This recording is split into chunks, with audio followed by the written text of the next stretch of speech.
What do you make of his style? What type of fight are we going to expect to see? 賢く頭を使って、最後は、KO する、瞬間をお見せしたいと思います。I'll fight in a smart way and then I'll finish it with a knockout. Do you think you and Inoue finally getting in there, that's a fight that will define this era in the lower weight classes? I think so. I think me against Inoue would definitely be, if not one of the biggest fights in the lower weight divisions. When the dust settles, real recognized real, game recognized game.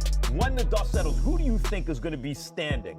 And everyone in boxing, respect to Nakatani and some others, but they see you and they see the monster, and it just looks different. You two look like different kinds of animals than everybody else. And that's really what super fights and eras are about. The dust settles, two guys are left standing. When you survey the landscape, is the monster that guy for you? Yeah, exactly. I mean, people have been mentioning that fight even before I became who I am today, so I know when that fight does happen, it's going to be huge. Naoya Inoue has just made one thing clear. He is ready for Bam Rodriguez, and his latest warning could turn this rivalry into absolute chaos. その先というのは今、何も話は、ないので、あとは、スーパーバンタム級に留まってやるのか、一つ階級上げてチャレンジするのか、多分そこになってくるので。ただ自分としては、フェザー級挑戦っていうのも、一つ頭に入れてるので、そういったところに挑戦していけたら、またフェザー級が活気づいていくんじゃないかなと。Stepping into the conversation, Max Kellerman has revealed the latest deadline Inoue has set for facing Bam, insisting he would not wait around for Bam for too long. Basically, you're not the toughest matchup for me. I said stylistically. I said stylistically. But when I watch you, I get the feeling like I'm watching history. Look at that. Bang! Bang! Bang! Bang! Inside the ring, baby. The ring's #1 pound-for-pound fighter in the world, the monster, Naoya Inoue, said he will Jesse Bam Rodriguez if the bout takes place before February 2027. Inoue says he won't delay his career waiting for Bam, and that if Bam wants more time at bantamweight before accepting the fight won't happen. Put the pressure on him, Max! Inoue will move up to featherweight. Cop, let me just say this. If Inoue goes up to featherweight and eventually beats Espinoza, or even better, if he stays where he is, fights and beats Bam, and then moves up to featherweight and eventually beats Espinoza, Conversation over. Now we start to talk about who's the greatest fighter ever who spent his career featherweight and below. On the other hand, Bam Rodriguez also making it clear he is coming for a war, determined to prove he belongs at the top of boxing's pound-for-pound rankings there. Be on a very short list and maybe at #1. I agree with that. I mean, this is insane. Let me ask you this also. If he does that, is it the Terrence Crawford era or is it the Inoue era? Because that would be really special stuff. Would that be considered coming after Crawford? That's a great question. But then the question is in retrospect, where should they have been? I just can't pick against Crawford. No, I get that. Let's not even do that. Look, it's my understanding that the fight is going to happen in February. That's the plan, is to have the fight to happen in Tokyo. It's a big, big fight. And I respect that of Inoue. This is why he's one of the all-time greats. He's not going to wait around. He's not going to fight cupcakes waiting around for Bam. So I think Bam wants to be great too. And also Inoue never ducks the smoke against the toughest guys in the division. Ever. Right. There's so many fighters, and I would consider great fighters. Backing him, Shakur Stevenson claims Bam will be the kryptonite for Inoue, believing Rodriguez possesses the style, speed, and skills needed to derail the Japanese champion. And that could be the fight that catapults you to that #1 spot. I believe so. We were just talking about that yesterday. By the time the fight happens between me and Inoue, I think Inoue will be #1. I'll be #2 or #3. So for that fight to happen, top 3 pound for pound, I think winning that fight will put me at #1 for sure. Recent developments surrounding this fight have created serious buzz across the boxing community. Devin Haney and Teofimo Lopez have now shared their thoughts on the matchup. Haney believes that if there is one fighter capable of truly testing Inoue, it is Bam. He views Rodriguez as the opponent who could push Inoue harder than anyone else, making this one of the most competitive matchups available for the Japanese superstar. I like Bam. I can't go against Bam. I know Bam, and Bam, my guy. I think Inoue is a great fighter, but I think Bam might be his kryptonite. I seen him get dropped by a southpaw, and I think Bam punch hard enough where he could drop. But Max Kellerman points out that everything Bam brings to the table speaks volumes about his toughness, skill, and competitiveness. However, he believes the weight difference could become a major factor in this matchup, especially when Rodriguez has to deal with Inoue's power and physical strength. Bam may have the speed and technical ability to create problems, but moving up against a naturally bigger puncher could make every exchange far more demanding. Loses, right?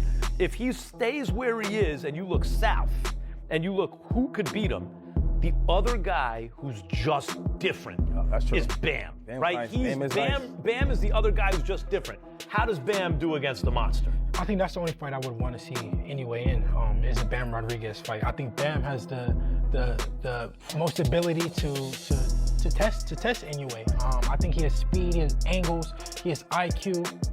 I think that's a fight I would love to see. How about you, Tail? Yeah, to follow what Devin's point is, I think honestly we'll see the most technique out of Bam and Inoue when they face each other, if that is. Teofimo Lopez points out flaws in Inoue's game from his latest fight against Nakatani, noting there are areas where Bam could potentially expose the Japanese champion. On the other hand, Max Kellerman highlights Inoue's status as a heavy puncher as something alarming for Rodriguez. However, Kellerman also believes Inoue must be careful when moving up through weight classes where they Definitely one that is a super fight. Given how many tough fights Inoue's been in, and how young Bam is, and how well he boxes as a southpaw, I would be like, yeah, Bam's gonna do it, except that he's the smaller guy coming up. He doesn't have a very long reach. If he was a long fighter like you, I'd be like, I think Bam maybe beats him. This, to me, is like a pick'em kind of fight, because if anyone has a size, it's in a way with a size advantage, right? You have to move 2 weight classes up, right? Two weight classes. Bam, man, Bam's special, man. He's special. He moves extremely well. He can box, IQ. And he can punch. They don't call him Bam for twitchy. Can't punch. And I know he's from San Antonio. You can't tell me he ain't spent no time in Houston. In the fight, Sean Porter believes the gap in size and experience could affect both fighters, but he still gives Inoue the edge. Porter points to Inoue's timing, power, and ability to adjust under pressure as major advantages, suggesting that even with Bam's speed and skill, the Japanese champion has what it takes to come out. I think that when you look back at Inoue and Nakatani was picking up in the later rounds. 8, 9, 10 round, he was catching on. And that also shows a little bit of whether it's fatigue or leverage for Bam, if that was to be the case. Yeah. Pick up on that. I mean, he don't move like Bam, though. If that makes sense? He goes in, angles, everything, pivots. We've seen that if you hit Inoue clean, he can go down. Yes, he will go down. Yep. So I want to see when Bam touches him, what happens. And every time he gets knocked down, it's always like the same punch. Hand down, boom. The other thing about Inoue, though, that let's not forget is he was a devastating knockout puncher in the lighter weight classes. The reason he doesn't look like a devastating knockout puncher now is because he keeps moving up in weight, fighting big. Victorious, Inoue is the pound-for-pound #1, but his latest performances have exposed some weaknesses. Andre Ward highlights those flaws, especially what he sees as a decline in Inoue's defensive sharpness. In Ward's view, the champion has shown that he can be hit, creating an opening Bam could potentially exploit. If Rodriguez can consistently find those openings, his speed and accuracy could make Inoue pay. And that weight actually does matter. I think that gap in that weight, Inoue being slightly older, more experienced and things like that, I am inclined to favor Inoue in this fight, even though I haven't seen as much Inoue as I've seen Bam. But the reason why I favor is because the age gap, the size gap. That's big for the little guys. And Inoue is a monster. He's a monster. So I think that Inoue would be the favorite in the betting odds and the blah blah blah blah blah. And so, but stepping into the conversation, Tim Bradley has advised Bam to prove himself first before chasing a fight with Inoue. Bradley believes Junto Nakatani is the man Bam needs to face, arguing that this matchup would show whether Rodriguez is truly ready for the elite level. Before Challenging Inoue, Bam must prove he can handle Nakatani's speed, power, and pressure. In Inoue is that he can be hit at times. His offense typically is his defense. You don't see Inoue doing a lot of special effects defensively. He's athletic, he's young, he's still very spry, so he can get out of the way, he can pull away, even if it's not a technically sound defensive move. But most of the time, that offense, that firepower, them clips that he's letting off, that's what's keeping guys with their hands at home where they don't want to punch. So he doesn't have to be defensively sound, but he has some big moments against Nakatani, where Nakatani would landed some clean shots, but it just wasn't enough. Every time Nakatani would try to surge, every time Nakatani would try to have a moment, Naoya Inoue showed why he's one of the pound-for-pound. Bradley does not want Bam rushing into a fight with Inoue because he believes timing matters. Inoue has made it clear he will not keep waiting forever. According to Bradley, if Bam fights him later, possibly by the end of 2027, Rodriguez could gain valuable experience, mature physically, and develop the tools needed to give Inoue a much tougher challenge. Match. However, I wouldn't mind seeing Nakatani and Bam Rodriguez. Prove it. Prove yourself. Bam, fight that guy. You guys have been hovering around the same weight class. That guy is a pound for pound guy. You beat that pound for pound guy, then you go after Inoue. Right? Inoue beat him. You beat him? Oh, that's a statement. And if you beat him even better, that's a statement. Then, if that happens, then I say, you know what? Bam got a chance. Bam got a chance on the back end. Inoue will be 1 year older, right?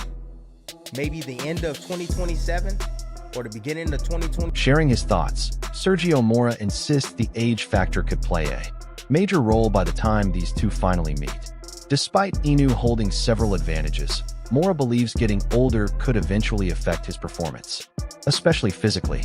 As the champion moves through his career, the demands of fighting at higher weights could place additional strain on his body and reduce some of the advantages he currently possesses. Get older, maybe slow down a bit, allow a little bit more wear and tear on his body. And Bam, being as young as he is, oh, he'll be ready. He will be ready then, for sure. And I don't think there's no rush in the fight right now. Not right now. I don't think so. So, but again, Turkey Al-Sheikh, he can be a little bit impatient. He can get impatient. And he want what he want. And if he want it now, then he might have to do it. Because the money's there right now. It might not be there, kind of like with Boots and Virgil. It was there for a minute, and then it vanished real fast. Once Boots was like, nah. Chris Mannix insists that age is not the only concern. He points to several performances from Naoya Inoue over the past couple of years that have failed to deliver the same level fans were once used to seeing. According to Mannix, those displays suggest Inoue may already be slowing down slightly, raising questions about whether his best form will remain intact when Bam finally steps into the ring. Inoue is going to be, what, 34 by the time? A little younger. I think he's 32, 33. I think he's only 31 now. Maybe I might get it wrong, but he's not going to be 34. If he starts hitting 34-ish, then I think that's a different story, Mannix. But when you ask me this question with Bam, he's 33. He just turned 33. It was last year when you told me that. I said, "Are you crazy? Slap yourself." I think it was 2 years ago when Monster Inoue was just knocking out. He was a wrecking ball.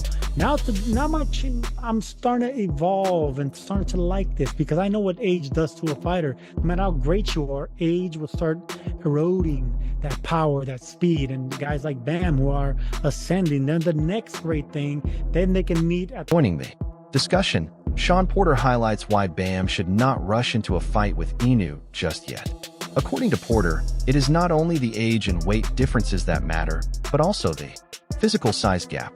He wants Rodriguez to naturally add some weight and become stronger before considering Inoue, who Porter views as a complete fighter with the power, skills, speed, and experience to punish any weakness. A monster like Inoue. So if he's 34, that's a different story, man. I think there's something to not just the age, but like I'm anticipating this Nakatani fight to be tough. And if he fights a tough fight against Nakatani, maybe he fights Nakatani again. I don't know if it's a great fight. Maybe they run it back before the end of the year. That could be like 20 some odd rounds of tough fights for Inoue. Then you're talking about the wear and tear. Fought 4 times last year. Didn't look like, still won a couple of knockouts, but didn't look like the guy we saw in the lower weight classes. Then maybe you see these two guys meet somewhere in the middle. Their trajectory's going 2 different ways. I get all that. It's got to be next year. I also don't want to see the fight happen when Inoue is like. Furthermore, Porter highlights how delaying the fight at this stage could ultimately help Bam win. He suggests waiting around 2 years, giving Rodriguez enough time to develop physically, gain valuable experience, and reach his peak. By then, Porter believes Bam could enter the ring stronger, more mature, and better prepared to deal with everything Inoue brings to the fight. Bam get more experience. Bam has to have more experience. That's the number one thing. He has to have more strength. Let me say this real quick, and now I think we can get out of here. Strength doesn't mean putting on muscles so that you can hit somebody and clock them. There's strength that you need to withstand what you're getting hit with as well. And Bam has to really build his body up a little bit more, getting in the ring with somebody like Inoue, who has both speed, power, quick, who has the total package. I think Bam has the total package, and he's growing into becoming the total package while Inoue is there now having the total package. 6-year age difference? Yeah. 6 years. Slow it. Looking at how things are unfolding, Bruce Carrington gives an expert breakdown of why Bam could create serious problems for Inoue. Carrington points to Rodriguez's speed, movement, accuracy, and ability to fight at a high pace as key weapons. If Bam can force Inoue into uncomfortable exchanges and maintain that pressure, Carrington believes he has the tools to make this matchup extremely difficult. The guy off the canvas and got the knockout. I love that. So both can be put down, both can be hurt. So we'll see. That would be a sharp fight. 2 years? Year. Yeah, 2 years. After 2 years. I hate to wait 2 years. I think 2 years is like, now we talking about who's this fight favor. It favors Bam, I think, in 2 years. Yeah. Might favor Bam in 2 years, might be 50-50 in a year. And now I think I got 60-40, 55-45. As anticipation builds, Andre Rozier exposes what he believes could be a fatal flaw in Bam Rodriguez's plan for facing Naoya Inoue. The respected trainer questions whether Bam could be walking into a trap against boxing's pound-for-pound king. Rozier's warning centers on the dangers of stepping into a super fight before Rodriguez is fully prepared, raising a major question. Does Bam have the right strategy to survive everything Inoue brings? The same level of confidence, he's still dangerous. That power, his snappy punches, and his speed is still there. But in terms of like his reaction, his movements, and like I said before, confidence, those are really important, especially up against a dangerous fight like Abdullah Mason, man. Like, he is always dangerous every second of the round, in every round. Like, he's so balanced. Every one of his shots are devastating and with bad intentions. And I don't know if Joe Cordina's punch resistance is good enough to withstand, Abdullah's power. Yeah, man, I was watching Joe Cordina and Gabriel Flores when they fought, and there were certain things that Gabriel Flores was doing that he was being pretty successful earlier on in the fight. But he ended up taking advantage, throughout the night, and then he got the dub. He got the win over Gabriel